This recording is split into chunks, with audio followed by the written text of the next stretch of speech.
the immune system. So we left off on Friday with this idea that as part of your innate immune system, you have these phagocytic cells that will engulf an invader and hopefully digest it. And we saw this slide, which includes some of the things that these immune cells have in their lysosome to help degrade pathogens. So as another part of your innate immune system, technically you have your normal flora, right? You have normal microorganisms that help protect you. But also, maybe you've wondered, well, if your immune system responds to microorganisms and you have a ton of microorganisms living on and in your body, why is your immune system not always like freaking out and clearing out these pathogens? It kind of sometimes is. So the resident macrophages and dendritic cells in your skin, in your gut, etc., are constantly sampling what is there. And they are sort of constantly responding. So there's always a low level of inflammation. But in a healthy individual, the immune system kind of recognizes that this doesn't need our full attention. So as long as you are an overall healthy individual, you don't have any immune complications, you don't have any infections going on, your body is content to let the normal microbes be there. But as you might imagine, if you start to alter the microbes that should be on or in a body part, you can start to get disease states. You get increased inflammation, more risk of pathogen colonization, etc.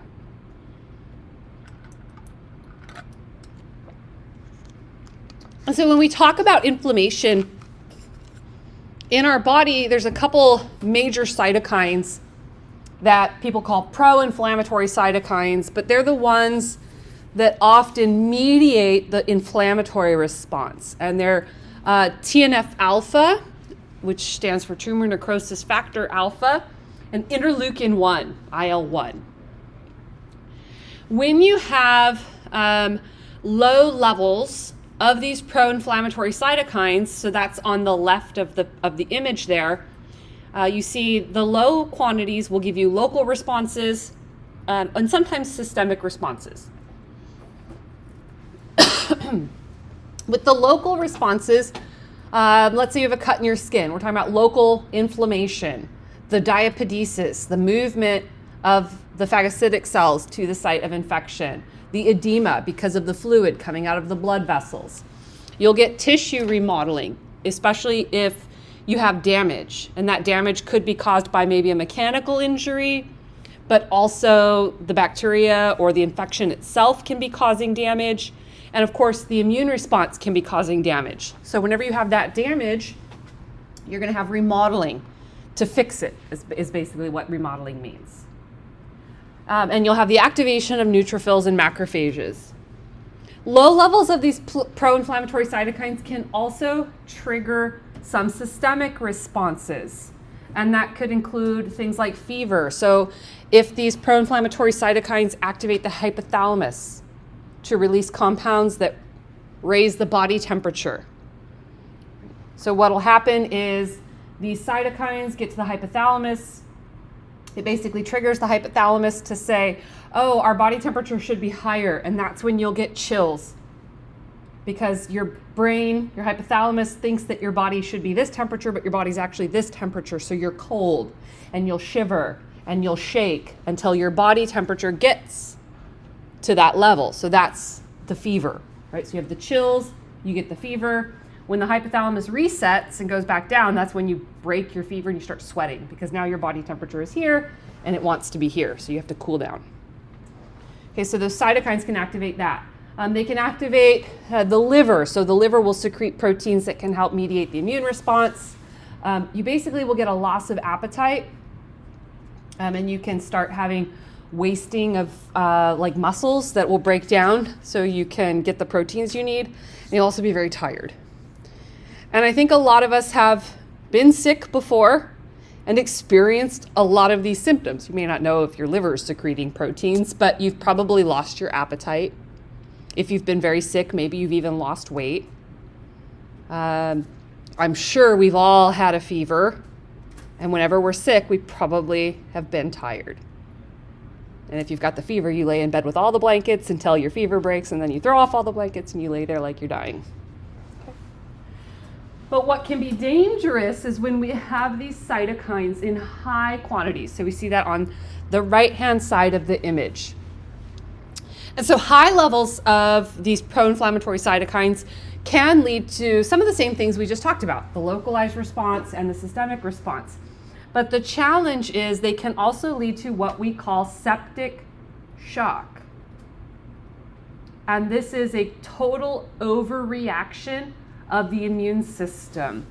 So you get things like intravascular thrombosis. You'll get blood clots forming throughout your bloodstream. You get a decrease in blood pressure. The blood vessels don't work quite as well. You get decreased levels of blood glucose, and this can be fatal. Something like 30% of patients who develop septic shock will die.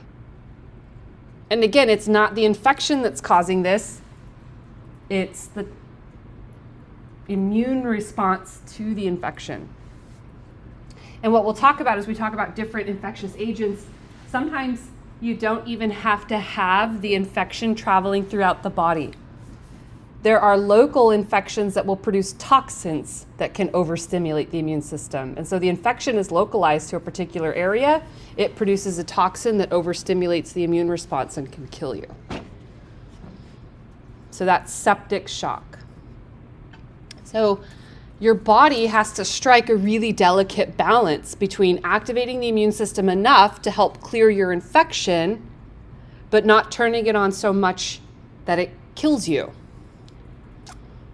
And so what we tend to see with different infections is that often very young or very old people are more susceptible to infection, and they might die because they don't have a very good immune system, right? Very young people, their immune system hasn't really learned how to fight. Very old people, it's kind of forgotten how to fight. Actually, what happens as you age, the bone marrow is replaced with adipose tissue. So you lose a lot of those hematopoietic stem cells to help have a nice, robust immune response. But when you have people who are healthy, young adults to middle-aged before you reach kind of that point where your immune system drops, there are particular infections where we actually see really high rates of death comparatively in those populations, the young and healthy. So like the H1N1 flu, like the swine flu, because what happens is it actually triggers the immune response. And because your immune response is so good, and I'm grouping us all together in that we're not that young and we're not very old. Okay, I'm putting myself in that group. I'm not very old. Okay, not yet. I'm not 40 yet, so I'm not that old. Okay, so we all kind of have, and as long as we're overall healthy otherwise, an immune response that actually might accidentally overreact depending on the pathogen. And so in that age group, let's say 20 to 45, you actually will see higher death rates because of the overreaction of the immune system. And so the young and the elderly actually do a little bit better. So again, our body has to strike that really delicate balance. Here are some of the chemical mediators that cause the different symptoms we see, and I'm not gonna make you remember all of those, but it's cytokines that do that. So this is kind of interesting what happens when you have overinflammation, particularly in this case in the skin.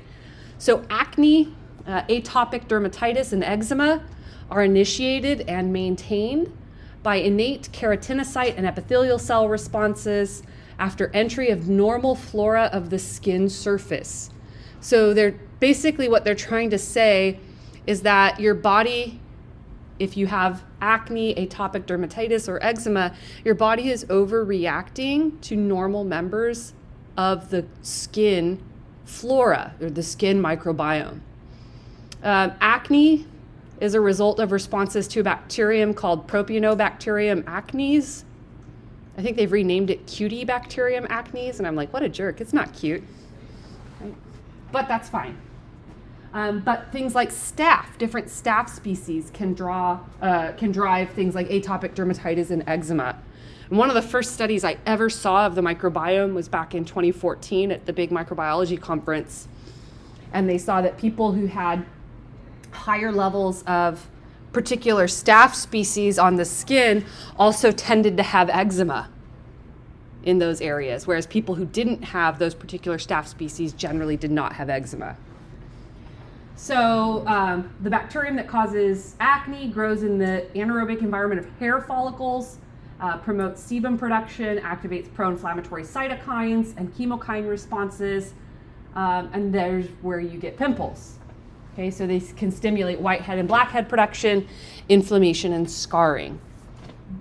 Atopic dermatitis can result when the epidermal barrier function of the skin is continually compromised to allow penetration of Staph aureus or other skin flora into the epidermis and dermis, where again you get that pro-inflammatory cytokine response. Mast cells will produce histamine.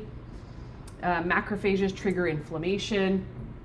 And then you get T cells that will live there, produce more pro-inflammatory cytokines, activate more mast cells and inflammation. And then during the chronic phase of the disease, more T helper cells arrive, activate neutrophils, and again continue to drive the inflammation. So a lot of these are just your immune system is not doing the right thing. And that's just in the skin. Things like inflammatory bowel disease, Crohn's disease are also thought to be partly, at least, inappropriate immune responses. I'm like, what is going on up there? Okay. So that acute phase response, that initial response to infection triggered by infection or injury, promotes host defenses, including fever, and there are lots of proteins that can do that. And then again, what we see here is that sepsis and the cytokine storm. And when you see the really thick arrows, that means it's far more likely that that will happen. And so with long story short, to kind of summarize that, gram-negative pathogens are more likely to trigger that cytokine storm, to trigger that septic shock because of the LPS. Do you all remember what's in the LPS that stimulates the immune system? Lipid A, yep. The endotoxin, lipid A. So gram-positives, yes, can induce septic shock. Sometimes just like the lipoteichoic acids, oftentimes they'll produce toxins, but gram-negative bacteria basically are a toxin because of the LPS. And so we tend to see septic shock with them. Okay.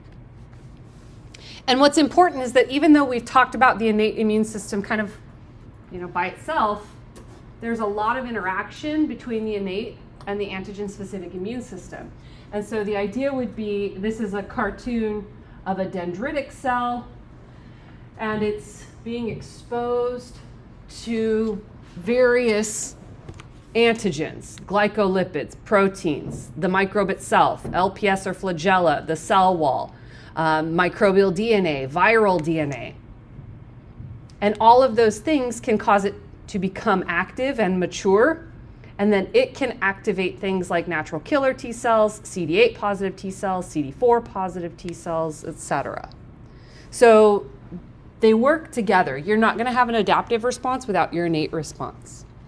And you're not going to have the best innate response you can if you don't also have that adaptive response.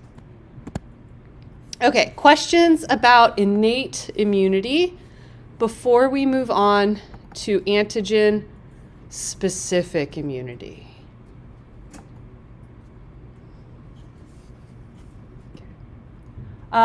So these are some terms here that we'll talk about. Adjuvant is often added to vaccines to promote the immune response. Antigen is something that's recognized by the immune system. A hapten is an incomplete immunogen. It's usually too small, but theoretically it should stimulate an immune response if you bind it to a carrier. The epitope is the smallest molecular structure that would be recognized by the immune system. An immunogen, anything that's an immunogen stimulates an immune response. T-dependent antigens have to be presented to T and B cells for antibody production.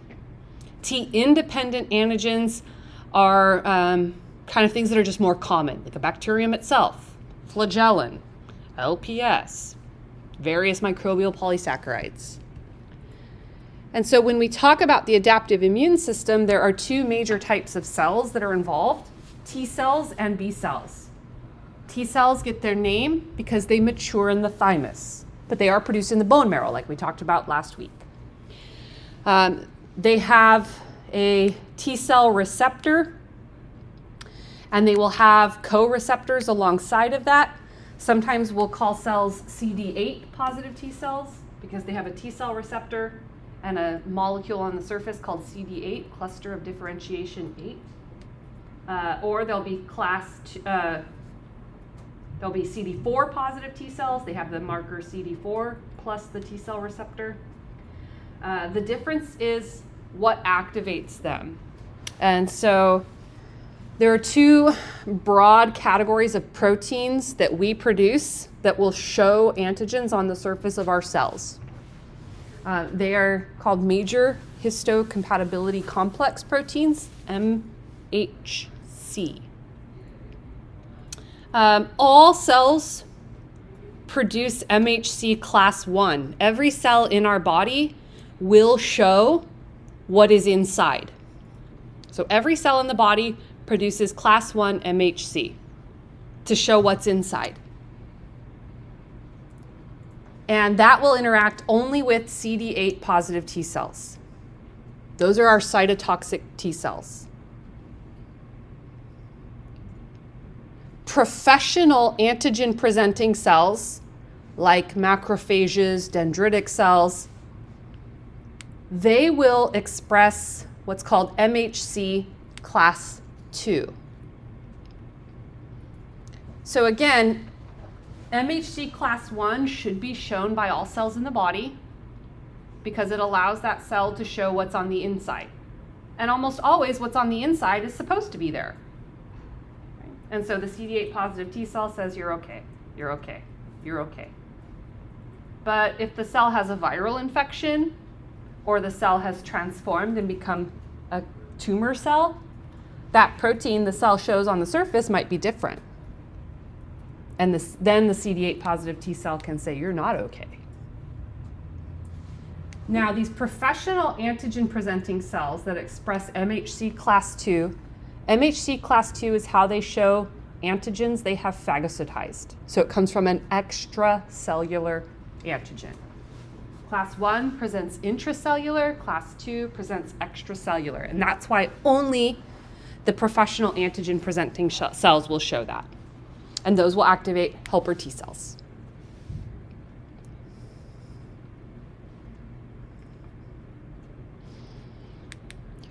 And so here it's just a complex cascade. Basically, the idea of what goes on is when you have the binding of the MHC complex with the T cell receptor, and you have all the other interactions that need to happen, you get a lot of signal transduction cascades, you get transcription activated, and then the T cell will differentiate, produce cytokines, go activate other cells, do whatever. Ooh, something sticky on the carpet.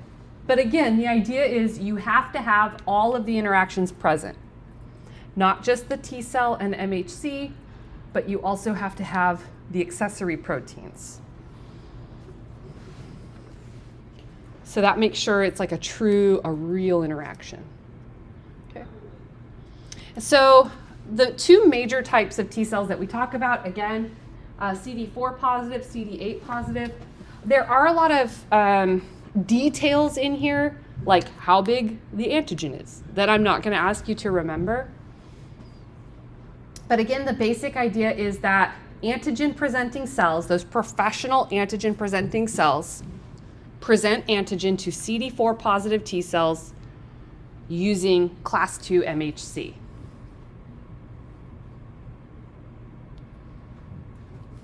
With CD8 positive T cells, class 1 MHC could be any type of cell, and they will be activated with the help of CD4 positive T cells and tell the target cell to undergo apoptosis. These are our cytotoxic T cells. That's all I need you to know from this slide. You don't have to know all the rest. And so I told you a little bit about MHC. Class 1 MHC is found on all nucleated cells. So like it won't be on red blood cells. But pretty much every other cell is going to have MHC class 1, and it's how a cell tells the immune system what's going on. Class 2 MHC is found on those antigen-presenting cells, the professionals. And this is the protein on the target cell that interacts with the T cell, the MHC. I won't ask you the structure of the MHC, but if you know class 1 on nucleated cells, class 2 professional antigen-presenting cells. Class 1 to CD8, class 2 to CD4. And again, here they're just showing the pathway. And I'm not going to ask you these details. This is covered in immunology, not terribly important for the purposes of this class. But again, the idea that we have an immune response that can help us target intracellular antigens. So how does a cell of the respiratory tract tell the immune system we've got COVID? Because of class 1 MHC. It can say, I'm a cell of the respiratory tract. I'm not an immune cell. There is a problem. But if you've got, a staph infection in your finger, it's going to be the macrophages that have come in and been like, I ate this and I don't think it's good. Okay? And that's how you get your response. It takes time to get that specific response the first time you have an infection. And so what they're trying to show you is you might actually have the peak of infection within a few days, peak number of microbes in the body, but the number of T cells doesn't peak until about a week or so after the initial infection. And you'll hopefully maintain at least a small population of specific T cells that remember that infection. And you may have both CD4 and CD8 positive memory cells.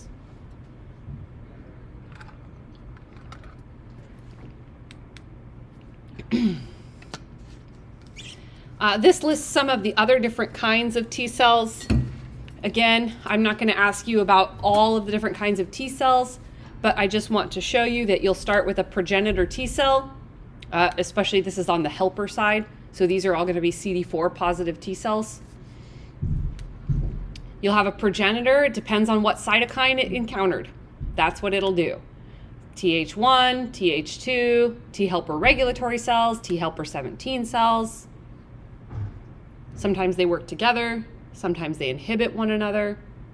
I'm not going to ask you all the details, but it is an important thing that we have these helper T cells because they do things like activate macrophages, activate B cells, activate systemic responses, promote humoral or B cell responses, limit too much inflammation, regulate autoimmune condition, activate neutrophils, promote inflammation, but also, autoimmune responses. But this one regulates autoimmune responses. So you have this constant set of cells that are trying to protect you, trying to clear an infection, but not trying to hurt you too much. When I took immunology, T helper 17 didn't even exist. Like, why do you have so many new cell types? They're not new, they've been there, but we just learn more about them. Killer T cells are really important for viral response and also for an anti-tumor response. So CD8 positive T cells are going to be those cytotoxic or killer T cells. They will encourage an infected cell or perhaps a tumor cell to undergo apoptosis. Natural killer T cells are also a type of T cell that is a killer. They don't have CD4 or CD8, so they're slightly different in how they're stimulated. But they also release pro-inflammatory cytokines, and they are important to early responses to infection and also infection by mycobacterial organisms. So that would be things like tuberculosis, because those are intracellular pathogens. B cells are the other major group of cells of the adaptive or antigen-specific immune response. B cells will differentiate into a type of cell called a plasma cell, and a plasma cell is basically just an antibody-producing factory. If you look at them under a microscope, you can actually identify them because they have just boatloads of ER and Golgi. They are literally protein factories. So they will secrete the antibodies to help fight infection. Antibodies do a number of different things. They can do what's called opsonization. They'll basically bind to whatever it is that needs to be killed, and it serves as the flag to bring a phagocytic cell. So they might bind all over a bacterium, and the phagocytic cell goes, oh, antibodies, I should eat that. Or they'll bind to a virus or a toxin, right, and trigger phagocytosis. They can also block attachment. If you have a viral particle that's covered in antibodies, that viral particle can no longer bind to your cells. If it can't bind to your cells, it can't cause infection because it can't get in. So it's called neutralization. Same thing with toxins. So hopefully we've all been vaccinated against a couple of different toxins, tetanus toxin and diphtheria toxin as part of the DTaP or DTaP vaccine. So you should have antibodies that if you are exposed to those microorganisms and those microorganisms produce a toxin, the antibodies will bind to the toxin. It's not against the bacteria, it's against the toxin, and prevent the toxin from getting in to your cells. They can also cause agglutination or clumping, which helps to aid in clearing. They can, if they bind to the flagellum, they can prevent the flagellum from moving, so the bacterium can't move anymore. They induce that complement cascade, that punching, right? This is the classic activation of complement. And they can induce an inflammatory response when they activate complement or that membrane attack complex. So antibodies are really important. People who don't have them are more prone to infection. So as we talk about all these different parts of the immune system, especially the antigen-specific, there are patients who are deficient in some or all aspects of the antigen-specific immune response. There's something as simple as people who have the inability to make IgG, all the way to severe combined immune deficiency. You have no immune system. And there's kind of a spectrum within that. So the major antibodies that are produced by the body, there are 5 in humans. IgA, D, E, G, and M. And there are some subtypes with those, but I would expect you to remember the 5 major types: A, D, E, G, and M. The subtypes aren't terribly important for our purposes. They are listed on a table here. This table is okay. I like the tables where they actually show them in decreasing percentages of like how much you find them in the serum. So I'm going to tell them to you basically in that order. So the antibody you have the most is IgG. This one is going to be produced second. It's the second antibody that's produced. It is important for memory. And this is also important because it is the only one that can cross the placenta. And it also is important in breast milk. So it can protect the fetus and the neonate.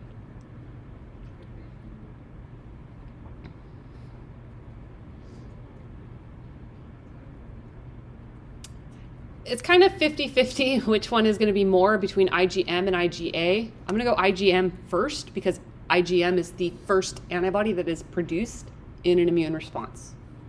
So the first time you see an antigen, your body, when it produces an antigen-specific antibody, will produce IgM. And so if you are doing serum analysis of a patient and you see higher levels of IgM compared to IgG, you would say that that patient is probably early in the infection. If they have higher levels of IgG compared to IgM, you would say they're later in the infection. Perhaps they've even cleared the infection. But this represents higher levels of IgG represents a more distant time period away from the initial infection. High levels of IgM is an early infection.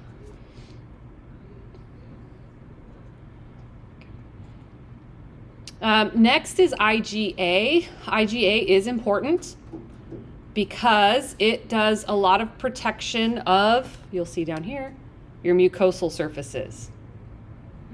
It is the major antibody that protects your lungs, your gastrointestinal tract, etc.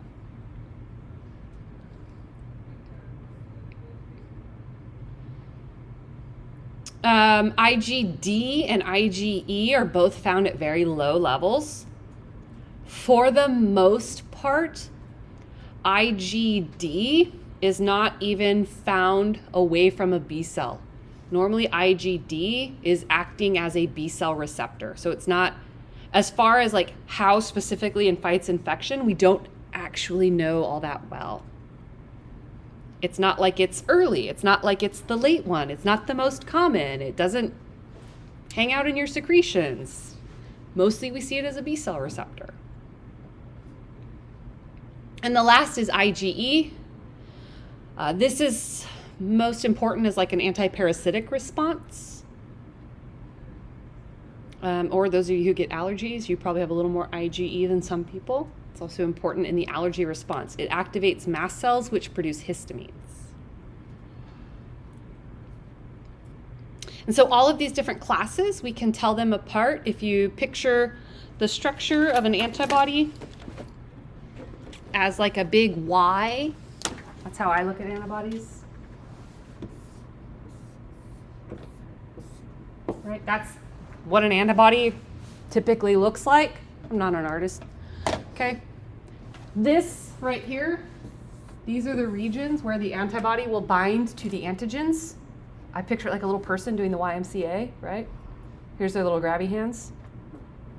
That's how they'll grab the antigen. So every antibody will have different grabby hands, will respond to different antigens. This part down here, the legs and the feet, are called the constant region. So it's not different depending on what type of antigen it responds to. It's constant. It's like what the antibody is. And so this part is the part that's different between A, D, E, G, and M. They just swap out the feet. But every IgM would have constant feet, right? So they call this the constant region, or the FC constant. And so that is very important, and it's important that it's kind of consistent, because as this binds to a bacterium or a virus, right, that hides the hands because they're now holding on to whatever it is they've grabbed. And so all that's sticking out is the feet. And we need the feet to be recognized. Just in general, hey, look, there's feet. Let's do our thing. So here's an FC region. Let's eat it. Let's kill it. Let's recruit mast cells. Let's activate inflammation. Let's give it to the baby. So that FC region, that constant region, is very, very important.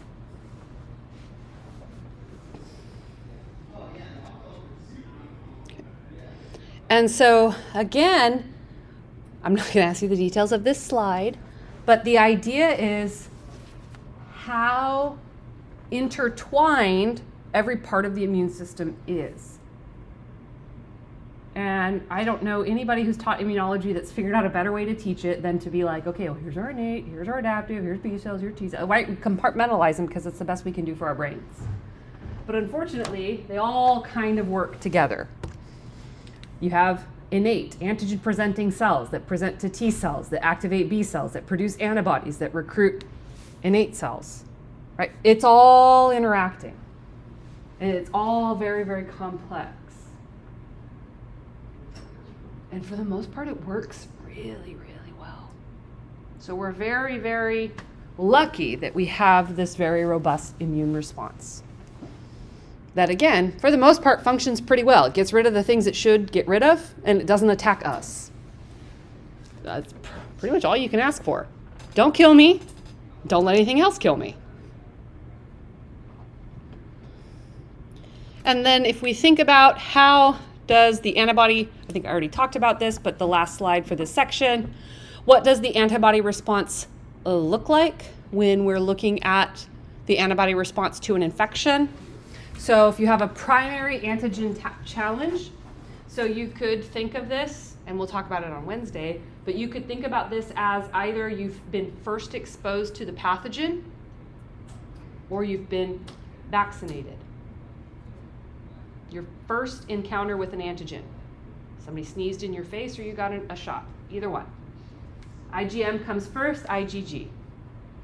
And IgG and IgM will both stick around as memory, but after that initial response, you'll always have more IgG.